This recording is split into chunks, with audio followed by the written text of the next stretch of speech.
This is The Edge of Innovation, Hacking the Future of Business. I'm your host, Paul Parisi. And I'm Jacob Young. On The Edge of Innovation, we talk about the intersection between technology and business, what's going on in technology, and what's possible for business. Hi, and welcome to The Edge of Innovation. I'm Paul Parisi, and you're listening to Part 3 of our interview with Amanda Greaves, who is an interior designer in the North Shore, Massachusetts. So let's listen into Part 3 of our discussion with Amanda Greaves. So now you focus on three areas. It's hospitality, residential, and commercial. What's the difference? So I guess hospitality is like a hotel. Well, hospitality is a combination of a few different things. Okay. Hospitality, for me, started out primarily as restaurants. Restaurant design, and this hotel is it's a great undertaking for us. But yes, that is very clearly hospitality. Okay. Then commercial, that has a very wide breadth to it as well. Office buildings, I've done a couple dentist offices. Okay. What was the goal in a dentist coming in and saying, I want you to design the office? That was a small one. And to be quite honest, I don't do dentist offices anymore because there are designers out there that are specializing in that. But what does that mean? Does that mean... There are certain needs that certain businesses require. Right. For example, dentist offices, there's a whole cabinetry language that has certain, shall we say, IKEA-type modules that fit together the way they need to for the chairs and for the lights and for the equipment that you use for dentists. Modular, yeah. And I had a choice a long time ago. Do I really want to get into this modular stuff that, yes, it's a matter of picking the right plastic laminate or Corian countertop or beyond that? And I chose not to. So whenever I had the next dentist, I politely referred them to another designer friend of mine. We just finished some conference rooms at a biotech lab. Okay. And we've done 3 of them so far. And that's a matter of making sure that they have the right equipment for their conference room table, getting all the furniture in, but also making it look good, have it be very interesting when it comes to a lot of the technological aspects, such as the type of screen and how it works.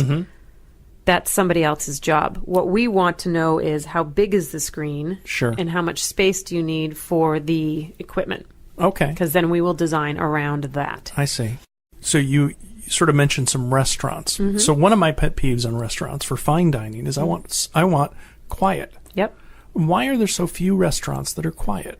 Or maybe I'm just not looking in the right spot. Maybe you're not looking in the right spot. We just had a meeting with a sound engineer on Tuesday, in fact, and with respect to New England specifically, there's a lot of mom and pop restaurants around here. Right. A lot. And a lot of the larger chain restaurants have the financial ability and the whereabouts to be able to get sound deadening materials integrated within the design from the beginning. We did TWK, it's called the Waterford Kitchen in Winchester. Okay. And because there were so many different surfaces, the sound issue in that restaurant was negated, as opposed to what I'm working on in Groton right now. It's one big open space. Right. So the larger the space, the harder the materials. For example, if you have a sheer wall with just all glass windows and a concrete floor and, plaster walls and just a hard ceiling, it's going to be loud in there. Right. You have to soften it up with, they have acoustical materials that you can spray on the ceiling. You can also get foam core boards that you can apply in various locations that have fabric or printed on them. Right. But is that a primary goal of building a restaurant? For some, when you're building it new, yes, it should be. Because there's 2 different ways you can go. You can build a movie theater, and all of the sound gets absorbed, and you can hear people breathing if that's what you really want. But you don't want that much quiet in a restaurant because it's awkward. Yeah. Whereas the complete opposite, if you go to a lot of the breweries these days, concrete floor because it's less expensive. They may have brick walls. They've got steel on the ceilings and big windows. It's all very hard, so it reverberates. It's a very fine line. Right. And, there is a technical value to it. I don't know specifically what that is, and that's where I rely on the team member of the sound engineer. Well, sure, but I guess what I'm getting at is there is the sort of zeitgeist of being in a restaurant and the experience of the food was great and the service was great, but the atmosphere was, all of these things add up to a good experience. Yes. Or a poor experience.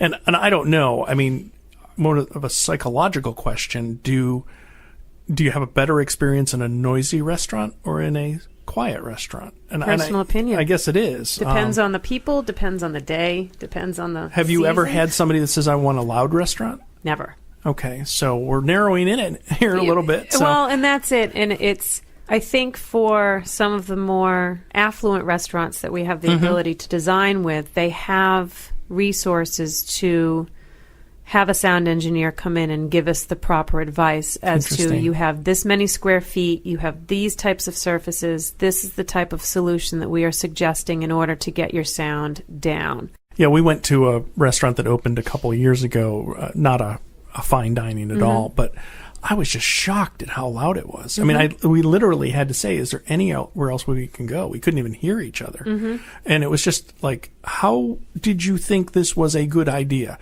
Sometimes they don't think of it at all. Yeah.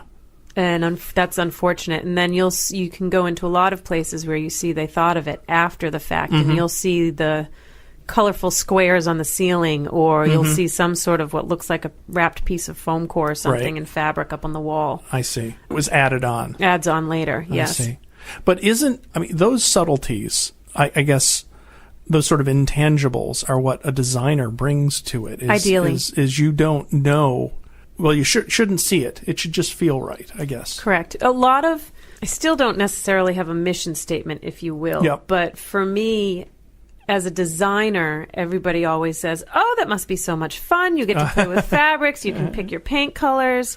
And yes, it is a lot of fun. But there's a lot of details. There's a lot of details. And the pretty pictures that I have on my website are quite literally just a day with a photographer running around, stylizing, saying, take a picture of this, take a picture of that. What those pictures don't tell you is the year and a half of time, effort, and daily energy that went into creating that. And so when we started the conversation, we were talking about relationship building. Right. And as far as being an interior designer, my feeling is it goes way beyond just the interior of buildings and spaces. It goes within the interior of a relationship. I get close with my clients, and I find a lot of value in that. And lots of times when their projects are done, I don't hear from them, or they don't hear from me, and it's fine. It's a project-oriented industry to be in. Always worried about keeping current with IT? SaviorLabs is an IT and web services firm that cares for your business and team. SaviorLabs solves problems so you can focus on what you do best. Prepare for 2018 with a free IT assessment. Just follow the link in our show notes and enter code SAVIOR, SAVIOR. Well, thanks to our sponsor, SaviorLabs, for that. Let's continue listening in with our interview with Amanda Greaves. It's the journey. It's the daily gratification that you get. And for me, a successful project, as beautiful as we want it to be at the end of the day, it may not be the most amazing kitchen design you've ever seen, but good God, did that team get along well. And, if we had a problem, we'd fix it. Or thankfully, we didn't have many problems. Right. Client was great. We communicated. We were on time. We were on budget, give or take. Maybe there was a few things compromised, but to me, that's a successful project beyond what it looks like at the end. Yeah, absolutely. I've also said that it seems, there's, when you're working in a professional services or service type business, it's not necessarily how you handle it when it goes well. That's important. But when things go badly, it's how you handle it and get it back on track. Yeah. And that's critical.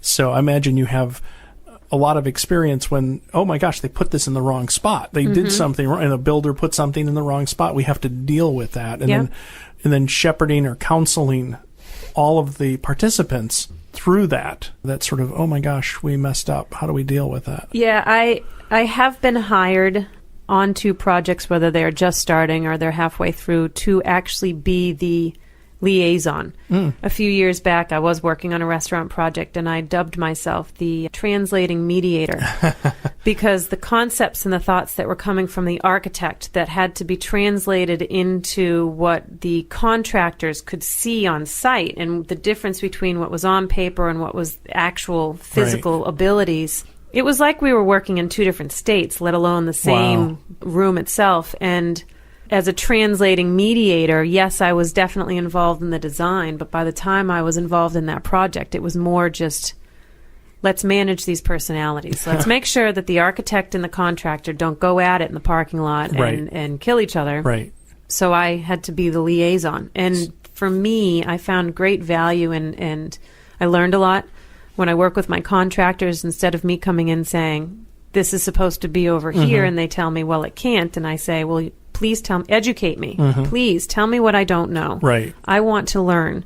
And for me as a designer, it makes me a stronger, smarter designer to work with my team as opposed to just distributing an idea. Right. And saying, here, go ahead and do this. Right. So, yeah, I mean, you're guiding people. You're really, counseling them and guiding them. And so now you've been doing this a while. What's the future hold, do you think? You're the second person to ask me that question today. Oh, wow. That's a very good question. This inn has been, or this hotel project that I've been working on has been, I used to dream about it when I was a little girl, how I wanted to design restaurants and hotels and just how glamorous and fun and exciting it would be to have people roam the halls of this building that Amanda Greaves designed, and how wonderful. Now, I roam the halls of this unbuilt hotel at night when I'm sleeping, and I know every inch of that place because of the plans. And so it's a very different reality from what the fantasy dream type concept was. Right. Somebody asked me the other day, would you do another hotel? And I said, I need to get through this one first. Yep. I would love to. I think my design firm, I have some great people working with me, and they are excited about the residential aspect the same way I was years ago, but now I want to get more into a little bit more of the hospitality reign. Okay. You ask about my ability to say no to clients if I don't have the breadth. I don't have the intention of growing my business from a staffing perspective. Right. Because what we have right now, we are managing, and we are managing very, very well. And we enjoy what we're doing. And yes, there's a lot of stress involved with big projects and, difficult clients and even wonderful clients. But I'm not building an empire. Right. That wasn't the intention. There are times where I look at my name on the door and I'm like, Like it just, I relate to it, of course, because it's my name, but I don't think that that's all me. Right. I understand. So moving forward, I'm going to be here for many, many years, but I think the type of projects and the scope of projects that we do may make a bit of an adjustment. There may be more development opportunities. So getting away from the personal residential and doing a little more development residential may be on the horizon. Right. What would you give as advice to a young person saying, I want to be her in 10 years, or I want to be her in 20 years? A, get your education for the interior design, because there is a lot that needs to be learned. But before any graduate of any interior design company comes out and decides that they want to start their own company, as with probably any and every industry, experience is the most valuable lesson that can ever be learned. I know what I want with my company and how I deal with my clients because I have years and years and years of practice. There will be times where, as a young person breaking into the industry, you're not going to like what you're told to do. You're not going to want to do it. You're not going to do it right. Somebody's going to tell you that you made a mistake. You're going to be unhappy about it. But getting through those difficulties or those challenges make you stronger as an individual. It also teaches you the reasons why. And you may not know it right up front, but 3 years later you might say, oh, right, this is why they wanted me to format it this way, because it makes it easier moving forward. Right. So question things as necessary, or rather question, I'd say just be very curious about everything that's around you, and don't be so quick to think that you know everything already. Because you know, even if there's opportunities to have owned a home or designed your own home, or yes, you've done 3 kitchens in your 50 years of being on the earth and whatnot, it's not the same as running your own business. Sure. Because there's a lot of details that need to be captured. Very cool. So is there anything that we haven't touched on that you'd like to talk about? Oh, I'm sure. But sure? Yeah, today, no. I feel as if we've covered a lot. We've gone over who I am, what we do, where we're going, how we got here. Your staff is wonderful. Thank you. So you have great people and great puppies. And I would encourage you have a great website. Visit that. In the show notes, we'll have contact information for your company and you. If there's anything that you would really like our listeners to see, we can include that as well. Okay. So, for example, one of the things Ben Nutter was talking about was he did a 3D model of a house he built. And so we're actually going to have a picture of that with the podcast so that you can sort of see this, 3D printing that's been done. Great. So just things like that. So We you have an certainly opportunity have some with of that. those, Yeah, for it would be sure. fun to do that. So we've been talking with Amanda Greaves of Amanda Greaves and Company, and she is an interior designer headquartered in Beverly, Massachusetts. Yes. You work. How far do you go? From home? No, how far do you would you go? You went to Groton's, not close. Groton's a good hour. We just actually finished decorating some houses up in Thornton, New Hampshire, which is a good 2 hours from here. Wow. So you're willing to travel. We are willing to travel, depending on the client, depending on the project. There are some that are just cost prohibitive for us to be involved, but then there is a lot of projects that we can do remotely. Cool. And a few visits here and there. Right. And we get it. Well, thank you for coming. Thank you very much for having me. All right. Excellent. You've been listening to our discussion with Amanda Greaves, an interior designer here on the North Shore of Boston. Be sure to check out our show notes where you can find out how to contact Amanda and see some of her fantastic work. We appreciate our listeners, and we very much want to get feedback from you. Please look in the show notes for an opportunity to do that. We'd love to hear from you.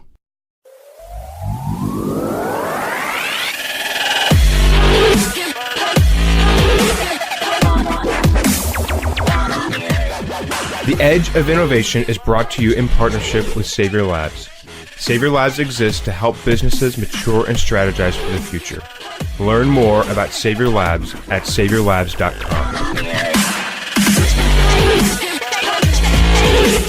Thank you for listening to this episode of The Edge of Innovation, Hacking the Future of Business. For the show notes and more information about Paul, please visit paulparisi.com. The Edge of Innovation is produced by Jacob Young in conjunction with copious amounts of coffee. Music on today's episode was from bensound.com. Paul can be found on Twitter at pdparisi and on LinkedIn at linkedin.com/pdparisi. This episode, like all our episodes, is transcribed and available at paulparisi.com. Thanks for listening, and we'll see you next week.